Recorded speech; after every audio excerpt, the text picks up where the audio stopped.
Mark సువార్త 8:38. Mark సువార్త 8:38.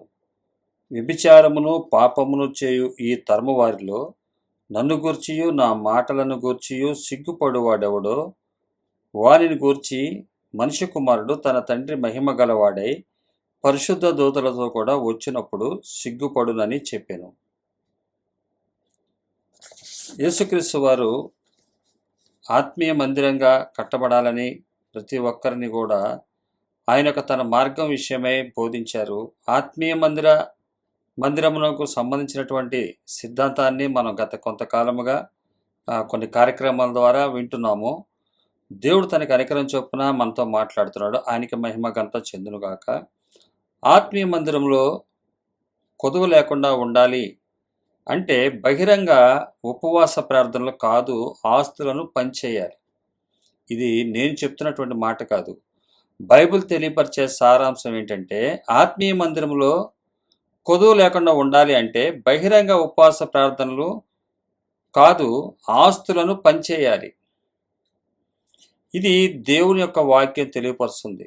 క్రైస్తవులు అని చెప్పి ప్రపంచవ్యాప్తంగా క్రైస్తవాన్ని మాట్లాడుతున్నటువంటి వారి విషయం మనం చూసినట్లయితే క్రైస్తవులు లోకానికి వెలుగై ఉన్నారు.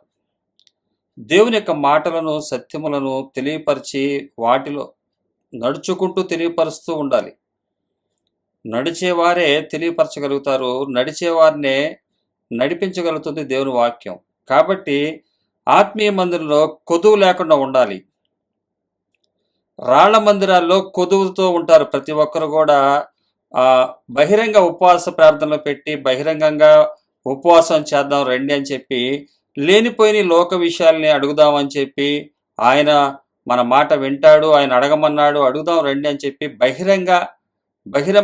బహిరంగంగా ఉపవాస ప్రార్థనలు ప్రతి సంఘం ప్రపంచవ్యాప్తంగా చూస్తే చాలా సంఘాలు కూడా ఏం చేస్తుంటారంటే ఉపవాస ప్రార్థనలను ప్రకటిస్తుంటారు, ఉపవాసాలు చేస్తుంటారు. ఇది పాత నిబంధన గ్రంథంలో ఉన్నటువంటి అంశాన్ని తీసుకొచ్చి చేస్తుంది. కానీ క్రైస్తవులుగా అటువంటి ఉపవాస ప్రార్థన చేయాల్సింది కాదు. ఆత్మీయ మందిరం ఉన్నటువంటి లక్షణం ఏంటంటే పంచే విషయం. చూసినట్లయితే అపోస్తల కార్యాలు 4:32 విశ్వసించిన వారందరూ ఏక హృదయముతో 4:32 అపోస్తల కార్యాలు విశ్వసించిన వారందరూ ఏక హృదయమును ఏకాత్మీయు గలవారై ఉండి ఎవడనో తనకు కలిగిన వాటిలో ఏదియూ తనదని అనుకొనలేదు, వారికి కలిగినదంతయు వారికి సమిష్టిగా ఉండెను. ఈ మాటలు చెప్పబడుతుంది ఆత్మీయ మందిరంగా కట్టబడుతున్నటువంటి వారి కొరకే. రాళ్ల మందిరాలు కట్టుకొని విస్తార ధనాన్ని సంపాదించుకున్న వారి విషయమై నేను ఇప్పుడు మాట్లాడలేదు. ఎందువల్లంటే అది కాదు ఇక్కడ దేవుని యొక్క సందేశం తెలియపరిచేది. దేవుని వర్తమానం తెలియపరుస్తుంది ఏంటంటే ఆత్మీయ మందిరంగా కట్టబడే వారి యొక్క లక్షణాలు ఎలాగ ఉండాలో అన్నది దేవుని ఒక వాక్యం తెలియపరుస్తుంది. ఆత్మీయ మందిరంగా కట్టబడటమే నిజమైన క్రైస్తవ్యం. దేవుడు క్రీస్తుని అంగీకరించిన వారు చేసేది. క్రీస్తుని వెంబడించే వారిని క్రైస్తవులు అంటారు. క్రీస్తుని మార్గాన్ని వెంబడించే వారిని క్రైస్తవులు అంటారు. క్రీస్తు మార్గాన్ని వెంబడించిన వారిని క్రైస్తవులు అని పిలువబడిన వారు క్రైస్తవులు కాదు. వారు క్రైస్తవులుగా పిలువబడుతున్న వారే కానీ రాళ్ల మందిరాల మీద దృష్టి పెట్టిన వారని చెప్పి బైబిల్ చాలా స్పష్టంగా తెలియపరుస్తుంది. ఇక్కడ మనం చూసినట్లయితే అపోస్తుల కార్యాల్లో అపోస్తులు ఏదైతే చేశారో ఆయన మాటలు విన్న అపోస్తులు చూసినట్లయితే అపోస్తుల కార్యాలు 4:32 విశ్వసించిన వారందరూ ఏక హృదయమును ఏకాత్మీయ గలవారై ఉండి ఎవడను తనకు కలిగిన వాటిలో ఏదియూ తనదని అనుకొనలేదు, వారికి కలిగినదంతయు సమిష్టిగా ఉండెను. అంటే ఇక్కడ ఆత్మీయ మందిరంగా కట్టబడుతున్న వారి విషయంలో చూస్తే వీరి యొక్క లక్షణాలు ఎలా ఉంటాయంటే సమిష్టిగా ఉంటుంది. మరి సమిష్టిగా ఉన్నది మేమంతా సమిష్టిగా ఉన్నామని చెప్పి రాళ్ల మందిరాల్లో చూపెడుతున్నటువంటిది విషయం చూస్తే మేమందరము ఒక సేవకుని మాటే వింటున్నాము కాబట్టి మేము సమిష్టిగా ఉన్నాము అంటారే కానీ అందరికీ కూడా కలిగిన దాంట్లో సమృద్ధిగా ఉన్న దాంట్లో పంచుకునే స్థితి అక్కడ లేదు. కాబట్టి అది ఆత్మీయ మందిరం కాదు. ఇది నా మాట కాదు, బైబిల్ తెలియపరుస్తుంది. అపోస్తుల యొక్క పరిచర్య తెలియపరుస్తుంది. ఆయన మాటలు విన్నటువంటి అపోస్తులు తెలియపరుస్తున్నటువంటిది ఏంటంటే విశ్వసించిన వారందరూ విశ్వాసము ఉంచుట ద్వారా ఏక హృదయము ఏక ఆత్మ వారికి కలిగిందంట. గలవారే ఎవడను తన కలిగిన వాటిలో ఏదియు తనదని అనుకొనలేదు, వారికి కలిగినదంతయు సమిష్టిగా ఉండెను. విశ్వసించిన వారిలో ఏముంటుందంటే ఏక హృదయము, ఏక మనసు, ఏక హృదయం ఉంటుంది, ఏకాత్మయు పనిచేస్తుంది, ఒక్కటే. అదే తండ్రి ఆత్మ, కుమారుడైన యేసుక్రీస్తు వారి ఆత్మ, పరిశుద్ధాత్మ, అలాగే శిష్యులే కానీ పౌలు గారే కానీ వీరందరూ కూడా ఏక హృదయము, ఏకాత్మ కలిగి ఉన్నారు. ఇది క్రైస్తవ్యం అంటే. అలాగే ఎవడను తనకు కలిగిన వాటిలో ఏది తనదని అనుకోనలేదంట. అంటే వీళ్ళకున్నదంతా కూడా మొత్తం నాదే అని అనుకోలేదంట. ఈరోజు చూస్తే ఏం చెప్తున్నారంటే దేవుడు నన్ను ఆశీర్వదించాడు, దేవుడు నన్ను దీవించాడు, ఇది దైవ కృపలాగా చూపించేవారు మనం చూస్తుంటాం. కానీ నిజమైనటువంటిది ఏంటంటే ఏక హృదయం, ఏకాత్మ కలిగి ఉండి ఎవడునో తనకు కలిగిన వాటిలో ఏదో తనది అనుకోలేదు, వారికి కలిగినంతయు సమిష్టిగా ఉండెను. ఇదియుగాక అపోస్తులు బహుబలముగా ప్రభు అయిన యేసు పునరుద్ధానమును గురించి సాక్ష్యం ఇచ్చిరి. దైవ కృప అందరి యందు అధికముగా ఉండెను. ఏ విషయంలో వీరికి దైవ కృప అందరికీ సమిష్టిగా ఉండెను? దైవ కృప అంటే ఏంటి? అసలైన దైవ కృప అంటే వీరికి కలిగి ఉన్నటువంటి విశ్వాసము, ఆయన రాకడలో మేము ఆయనతో పాటు ఉంటామన్న ఉద్దేశం కలిగి ఉండటము, అలాగే ఏక హృదయం రావటము, ఏకాత్మయు గలవారే ఉండటము. అపోస్తుల కార్యాలు 4:32లో చెప్పబడుతున్నటువంటి మాట, విశ్వసించిన వారందరూ ఏక హృదయమును ఏకాత్మయు గలవారే ఉండి ఎవడనూ తనకు కలిగిన వాటిలో ఏదియు తనదని అనుకొనలేదు, వారికి కలిగినదంతయు వారికి సమిష్టిగా ఉండెను. ఇదియుగాక అపోస్తులు బహుబలముగా ప్రభు అయిన యేసు పునరుద్ధానం గురించి సాక్ష్యం ఇచ్చిరి. దైవ కృప అందరి యందు అధికముగా ఉండెను. దైవ కృప అధికంగా ఉండటం అంటే ఆస్తులను సంపాదిస్తే ఉండేది కాదు. అది ఆ ఆస్తులను పంచుట చేత కలిగి ఉండేదే దైవ కృప. ఈరోజు సంపాదించిన ప్రతి ఒక్కరు కూడా యేసుక్రీస్తు వారిని అంగీకరించి దేవుడు నన్ను దీవించాడు, దేవుడు నన్ను ఆశీర్వదించాడు అని చెప్పి తెలియపరుచినటువంటిది దేవుని కృప. ఇది దేవుని కృప, నాకు కారు ఉంది దేవుని కృప, నాకు బిల్డింగ్లు ఉన్నాయి కృప, పొలాలు ఉన్నాయి కృప, పెద్ద మందిరం ఉంది కృప అని చెప్పబడుతున్నటువంటి మరో చూస్తున్నాము. నిజమైనటువంటి క్రైస్తవునికి ఉన్నటువంటిది దైవ కృప ఏంటంటే తమ ఎవడను తనకు కలిగిన వాటిలో ఏది తనదని అనుకొనలేదు, వారికి కలిగినదంతయు సమిష్టిగా ఉండెను. ఈ మాట అన్యులకి ఎవరికన్నా చెప్పినప్పుడు వారు అవమానించటం, అపహసించటం జరుగుతుంది. కానీ క్రైస్తవులు కూడా ఈ విషయాన్ని తెలియపరిచినప్పుడు దేవుడు అలా చెప్పాడా అంటారు, దేవుడు అలా చెప్పాడా అంటారు. ఈరోజు సిగ్గుపడతారు, అవమానపడతారు అని మనం చెప్తే సిగ్గుపడనివ్వడు, సిగ్గుపడే ప్రసక్తి లేదు, సిగ్గుపడకండి, ఆయన మనల్ని సిగ్గుపరచడు అని చెప్తారు. ఆదాము అవ్వ విషయంలో జరిగింది అదే.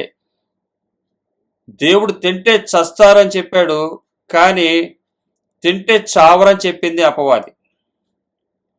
దేవుని వాక్యానికి వ్యతిరేకమైనటువంటి మాటలు ఈరోజు వినటం చాలా దురదృష్టకరం. దేవుడు ఏదైతే చెప్పాడో అది జరుగుతుంది. నా మాట మీరు వినకపోతే సిగ్గుపడెదరని చెప్పాడు ఆయన. నా రాకడలో మీరు సిగ్గుపడతారని చెప్పాడు ఆయన. మార్కు సువార్త 8:38. వ్యభిచారమును పాపమును చేయు ఈ తరము వారిలో, అంటే అపవాదిని ఏ విధంగా మనం చూడొచ్చో చూడండి. అంటే దేవుడు తింటే చస్తారంటే తింటే చావరని చెప్పే ఈ యొక్క గ్రూప్కు చెందినటువంటి వారి మాటలు ఎలా ఉంటాయంటే, వ్యభిచారమును పాపం చేయవారంట ఈ తరము వారిలో నన్ను గూర్చి నా మాటలను గూర్చి సిగ్గుపడు వాడెవడు, వాని గూర్చి మనిషి కుమారుడు తన తండ్రి మహిమ గలవాడై పరిశుద్ధ దూతలతో కూడా వచ్చినప్పుడు సిగ్గుపడును. ఆయన కూడా ఇటువంటి వారిని చూసినప్పుడు సిగ్గుపడునంట. ఎందువల్లంటే వారికి ఇచ్చినటువంటి తలాంతును, వారికి ఇచ్చినటువంటి ఆ యొక్క దేవుని యొక్క గ్రేస్ని, ఇవ్వబడినటువంటి ఆస్తినే కానీ వినియోగించుకొనకుండా సిగ్గుపడనివ్వడు అని చెప్పి మీరు ఎవరికి ఏమి చేయనవసరం లేదు, దేవుడు మీకు ఇచ్చింది మీరే ఉంచుకోండి, ఇటువంటి మాటలు తెలియపరిచేవారు వారిని వ్యభిచారులారా అని ఆయన పిలుస్తున్నాడు. ఇది బైబిల్లో చెప్పబడుతున్నటువంటి మాట. అపోస్తులు సిగ్గుపడలేదు. ఈ విధంగా ఆస్తులను పంచితే ఈ లోకం ఏమంటుందంటే వీళ్ళు పిచ్చోళ్ళు రా అంటది, అపహసిస్తుంది, సిగ్గుపడేటట్టుగా మాటలు మాట్లాడుతూ ఉంటారు. కానీ క్రైస్తవులు ఈరోజు పాస్టర్స్గా ఉన్నవారే, వారికి మాటలు చెప్పినప్పుడు సిగ్గు మనం పడాల్సి వస్తుంది.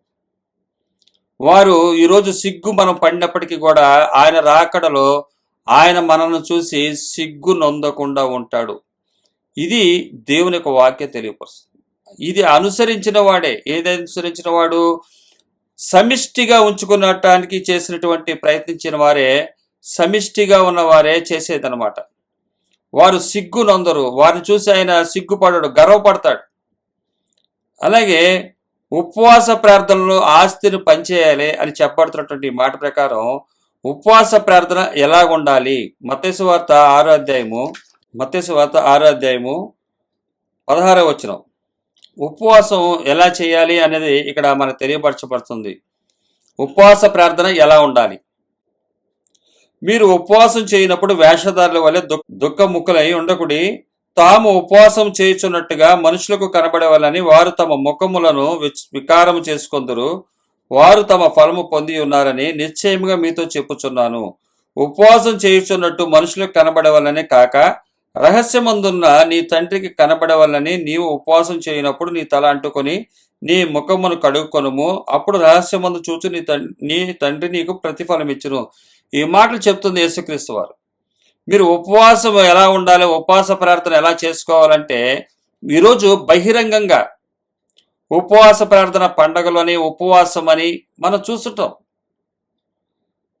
ఈ విషయం మనం చెప్పినప్పుడు ఇది మన మాటగా భావిస్తారు. కానీ ఇక్కడ చదివినట్లయితే మత్తయి సువార్త 6వ అధ్యాయము 16వ వచనం 18 వరకు ఉన్నటువంటి వచనాల్లో రాయబడుతుంది. అలాగే ఉపవాసంలో మనం ఏమైతే ప్రార్థన చేయాలో అది కూడా ప్రార్థన విషయంలో యేసుక్రీస్తు వారు ఇక్కడే తెలియపరుస్తున్నారు. 6వ అధ్యాయం 7వ వచనం మత్తయి సువార్త 6వ అధ్యాయం 7వ వచనం. మరియు మీరు ప్రార్థన చేయనప్పుడు అన్యజనుల వలె వ్యర్థమైన మాటలు వచింపవద్దు. విస్తరించి మాట్లాడటం వలన తమ మనవి వినబడునని వారు తలంచుచున్నారు. మీరు వారి వలె ఉండకుడి. విస్తారమైనటువంటి మాటలు అంటే ఈ ప్రపంచం కనబడే మొత్తాన్ని స్వాధీనం చేసుకునే మాటలు మాట్లాడమాకండి.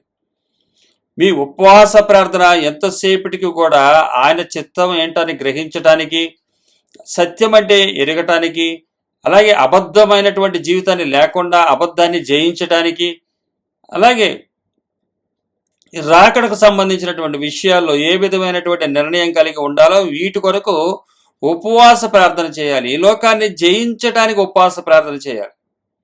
ఉపవాస ప్రార్థన దేవునిని పరీక్షించి శోధించడానికి కాదు. అలాగే మన పూర్వీకులు చేశారు. ఆదికాండంలో చూసినట్లయితే వారు ఏం చేశారంటే ఆయన్ని పరీక్షించి శోధించి నీళ్లు సంపాదించుకున్నారంట. ఆ నీళ్లను ఆయన ఇస్తాడు. అసలు వారు దాహం పొందుకోకుండా ఉండటం కోసం నది పక్క నుంచి నడిపారంట, ఆయన నడిపించాడంట. వాడు ఎడారిలో వెళ్ళినప్పటికి కూడా వారికి ఏ నీరు లేకుండా, కొరత లేకుండా పంపించాడని దేవుడు వాక్యాలు తెలియపరుస్తున్నాయి. అయితే ఉపవాసం ఉండి మరి మీరు ఏం చేయొద్దు, మరి ఉపవాసం ఉండి బహిరంగంగా ఎంత ధైర్యం చూడండి. బహిరంగ ఉపవాస ప్రార్థనలు పెట్టి ప్రార్థన ద్వారా దేవుని యొక్క శాపాన్ని కొని తెచ్చుకుంటున్నారు. ఇది బైబిల్ చెప్తున్న మాటే. మీరు కావాలంటే 4వ అధ్యాయము హెబ్రీయులకు రాసిన పత్రిక మొత్తం చదివితే మీకు అర్థమవుతుంది. అలాగే ఉపవాస ప్రార్థన ఎలా ఉండాలంటే రహస్యంగా ఉండాలి. అయితే ఆత్మీయ మందిరంగా ఉండేవాళ్ళు ఎట్లా ఉండాలంటే బహిరంగంగా ఏం చేయాలంటే ఉపవాస ప్రార్థన కాదు, ఆస్తులను పంచేయాలి. ఇక్కడ జరుగుతుంది అదే. అపోస్తల కార్యాలలో 4వ అధ్యాయం 32 జరుగుతుంది అదే. వారికి ఉన్నటువంటి ఆస్తులను సమిష్టిగా ఉంచుకున్నారంట. ఈ మాట చెప్పినప్పుడు అపహసించేవారు ఉన్నారు. అది అన్యులు కాదు, క్రీస్తుని ఎరగని వారు కాదు, క్రీస్తుని ఎరిగిన వారే దీన్ని అపహసించేవారు ఉన్నారు. కాబట్టి ఏక హృదయం విశ్వసించడం ద్వారా ఏక హృదయం ఏకాత్మ వస్తుంది. దైవ కృప అంటే సంపాదించడం కాదు, పంచటమే చేతనే అది దైవ కృప అనబడుతుంది. పంచేవారే క్రైస్తవులు, పంచేవారే క్రైస్తవులు. అపోస్తల కార్యాలు 4వ అధ్యాయము 34వ వచనం. భూములైనను ఇండ్లైనను కలిగిన వారందరూ వాటిని అమ్మిన వాటి వెల తెచ్చి అపోస్తుల పాదముల యొద్ద పెట్టుచూ వచ్చిరి. వారు ప్రతివానికి వాని అక్కర కొలది పంచిపెట్టిరి. గనుక వారిలో ఎవనికి కొదువ లేకపోయెను. పంచేవారే క్రైస్తవులు. అపోస్తులు తమకు కలిగినటువంటి స్థిరాస్తులను అన్నింటిని కూడా అమ్మి సమిష్టిగా ఆత్మీయ మందిరాన్ని కట్టుకోవటానికే పూనుకున్నారు. వారి అక్కర్ల కొలది పంచి ఇచ్చారు. ఈరోజు క్రైస్తవులంటే చాలా మందికి ద్వేషం రావడం గల కారణం ఏంటంటే, వారు అధికంగా ఈ భూలోకంలో దేవుని మాటలు చెప్పి డబ్బులు సంపాదించడం చూసి బహుశా ఎక్కువ శాతం వారికి రోషం, కోపం రావటం గల కారణమైంది. నేను చూశాను లోకంలో ఏ రంగంలో చూసినా కూడా రౌడీయిజం ఉంటుంది. ఎందువల్ల అంటే డబ్బుని సంపాదించుకుంటున్న వారిని చూసేసరికి అక్కడ డబ్బులు ఎక్కడైనా కాంట్రాక్ట్ వర్క్స్ చూసినా, కాంట్రాక్ట్స్ దగ్గర చూసినా, ఎక్కడన్నా సరే రాజకీయంగా చూసినా, ఎక్కడ చూసినా సరే రౌడీయిజం ఎందుకు ఏర్పడుతుందంటే అక్కడ అబద్ధ ధనం కోసం కొట్లాటలు జరుగుతాయి. అటువంటిది నేడు క్రైస్తవ్యంలో దేవుని మాటలు చెప్పి ఏమీ లేదు, ఒక నల్ల అట్ట పుస్తకం అని వారు అంటున్న మాట, అది పట్టుకొని వారు చెప్తున్న మాటలకి ఇన్ని డబ్బులు, ఇన్ని కోట్లు సంపాదించారా అని చెప్పి అవమానిస్తూ, వారు కెరిగినటువంటి లోక సత్యాన్ని బట్టి, అంటే ధనాన్ని బట్టి, అబద్ధ ధనాన్ని విస్తారంగా సంపాదించుకుంటకు ఒక మార్గానిగా ఉన్నటువంటి ఇది వీరు ఈ విధంగా చేస్తున్నారని చెప్పి వారి బాధ. కానీ పంచేవారి అసలైన క్రైస్తవులు పంచేయటం ద్వారా ఈ రౌడీయిజం కానీ, గూండాలు కానీ ఎవరు కూడా క్రైస్తవం జోలికి రారు. ఎందువల్లంటే క్రీస్తుని క్రీస్తుగా ప్రకటించినట్లయితే, క్రీస్తు మార్గాన్ని ప్రకటించినట్లయితే ఎవరు కూడా ఆటంకం చెప్పరు. ఎందువల్లంటే వీరు సంపాదించుకోవటానికి కాదు, ఆత్మను రక్షించుకోవటానికి అందరిని ప్రేమిస్తున్నారు, వీరికి కలిగిన దాంట్లో ఇస్తున్నారన్న ఆ తలంపు వారిలో రావడం చేత అనేకులు యేసు వైపు తిప్పబడగలుగుతారు, తమ ఆత్మలను రక్షించుకోగలుగుతారు. దేహానికి ఉన్నటువంటి ప్రాధాన్యత కన్నా ఆత్మకు ఉన్నటువంటి ప్రాధాన్యత గుర్తుపట్టడానికి క్రైస్తవులు చేయవలసింది పంచేవారిగా ఉండాలి. పంచడం అంటే ₹1,00,00,000 ఉంది, నువ్వు ఈరోజు పంచావు, రేపు లేదు, లేకపోయినా పర్వాలేదు. నువ్వు పంచేసిన దాన్ని బట్టి నువ్వు ఇంకేం పంచుతావు, ఇంకెక్కడ తీసుకొచ్చి పంచవు. అసలు ప్రారంభం నుంచే ఇప్పుడు పౌలు గారినే తీసుకోండి. పౌలు గారు తన జీవితంలో ఉన్నటువంటి ఆస్తిని అంతా పంచాడు, తర్వాత మరలా దాన్ని సంపాదించుకోలేదు. పంచే గుణం అంటే ఇంక పెద్ద ఉద్యోగం చేస్తూ పంచుతూ ఉంటాడా అంటే కాదు. ఆయన కలిగినదంతా కూడా సమిష్టిగా ఉన్న దాంట్లో అందరికీ పంచింది ఆయన తత్వం. అది యేసుక్రీస్తు వారు చూపించినటువంటి మార్గం. అది పంచేవారిని క్రైస్తవులు అంటారు. ఇక్కడ ఆత్మీయ మందిరంగా కొదువ లేకుండా ఉండాలి అంటే బహిరంగంగా ఉపవాస ప్రార్థనలు కాదు, ఆస్తులను పంచేయాలి. ఇక్కడ రాయబడుతున్న మాట అది అపోస్తలుల కార్యాలు 4:34-35 భూములైనను ఇండ్లైనను కలిగిన వారందరూ వాటిని అమ్మిన వాటి వెల తెచ్చి అపోస్తుల పాదముల వద్ద పెట్టుచూ వచ్చిరి. వారు ప్రతివానికి వాని అక్కర కొలది పంచిపెట్టిరి గనుక వారిలో ఎవరికి కొదువ లేకపోయిను. విధంగా చేసేవాడు యేసుక్రీస్తు వారి రాకడలో సిగ్గునొందడు. ఇది మత్తయి సువార్త 16:18 పేతురు ఈ బండ మీద నా సంఘమును కడతాను అన్న సందర్భంలో యేసుక్రీస్తు వారు మన్న బలపరచుటకు ఆయన చెప్తున్నటువంటి మాట, లోకాన్ని విస్తారంగా సంపాదించుకోవడం వల్ల మీకు ఏ ప్రయోజనం లేదు, నా మాటలు విని వాటి ప్రకారం మీరు కట్టుకున్నట్లయితే ఈ విధంగా సిగ్గు నొందకుండా ఉంటారు, లేకపోతే నా మాటలు మీరు నిర్లక్ష్యం చేస్తే సిగ్గు నొందుతారు అని తెలియపరుస్తున్నటువంటి సందర్భంలో చెప్పబడుతున్నటువంటి ఈ మాటలు. అలాగే అపోస్తుల విషయంలో మనం చూసాము, వారు సిగ్గు నొందలేదు, సిగ్గుపడలేదు. అలాగే మనుషులు ఎదుట నన్ను ఎరగనంటే ఆయన మందిరమును మనం కాలేము.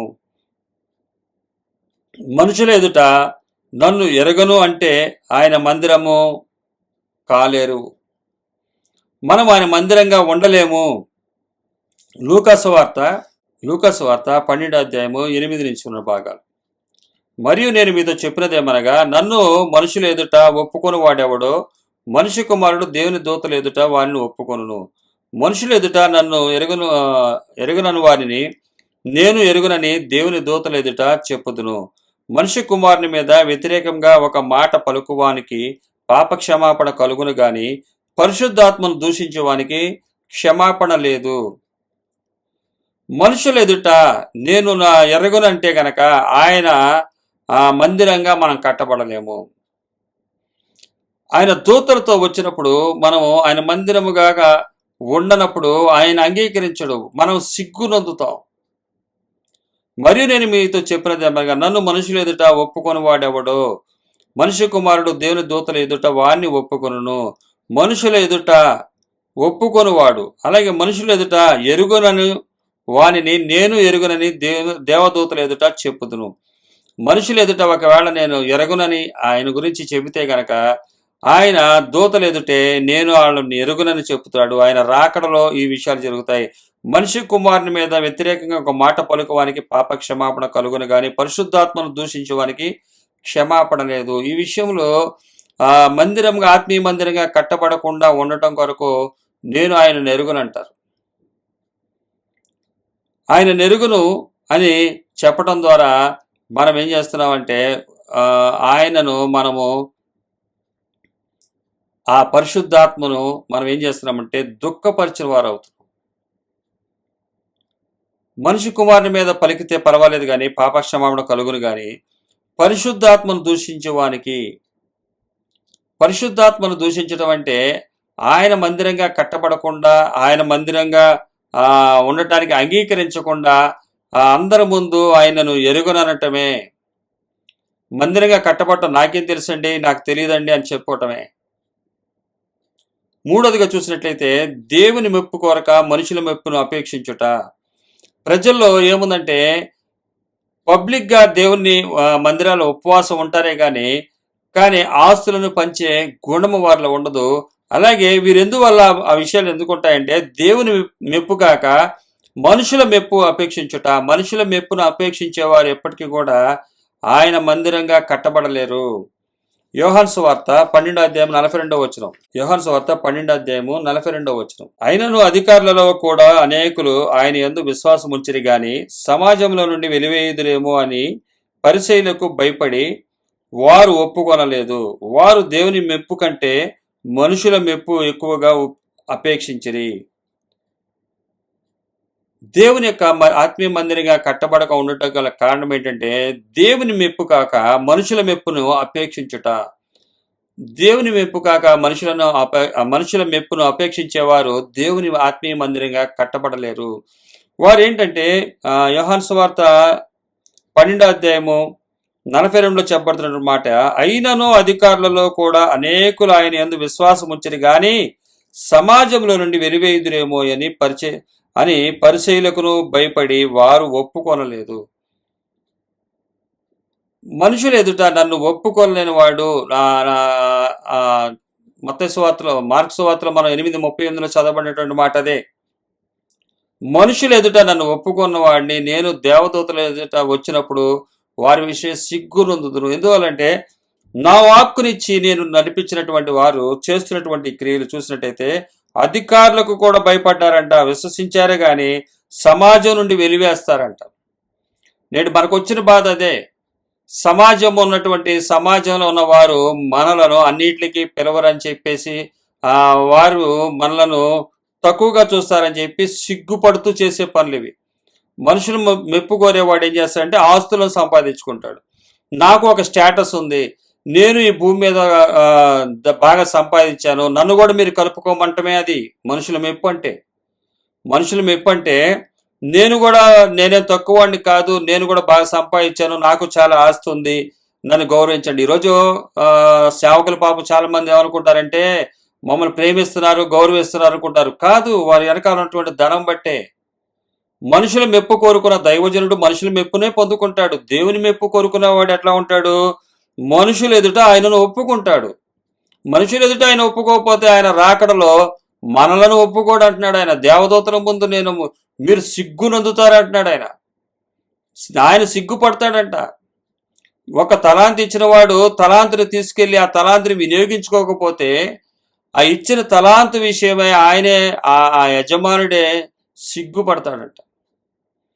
సిగ్గు ఈ లోకంలో మనుషులు మెప్పు కోరుకున్నవాడు దేవుని ఎదుట దేవుని కొరకు ఆత్మను రక్షించుకోవడం కొరకు సిగ్గు పడతానని చెప్పి మెప్పు కోసం జీవించినట్లయితే శాపగ్రస్తుడవుతాడని చెప్తుంది దేవుని వాక్యం.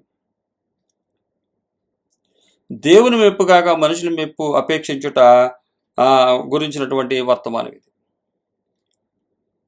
అలాగే ఆత్మీయ మందిరంలో కొదువు లేకుండా ఉండాలంటే బహిరంగంగా ఉపవాస ప్రార్థన కాదు, ఆస్తులను పంచే ఆ లక్షణం ఈ యొక్క ఆత్మీయ మందిరం కట్టుకునే వారిలో ఉండాలన్నదే దేవుని యొక్క సందేశం మనకు తెలియపరుస్తుంది.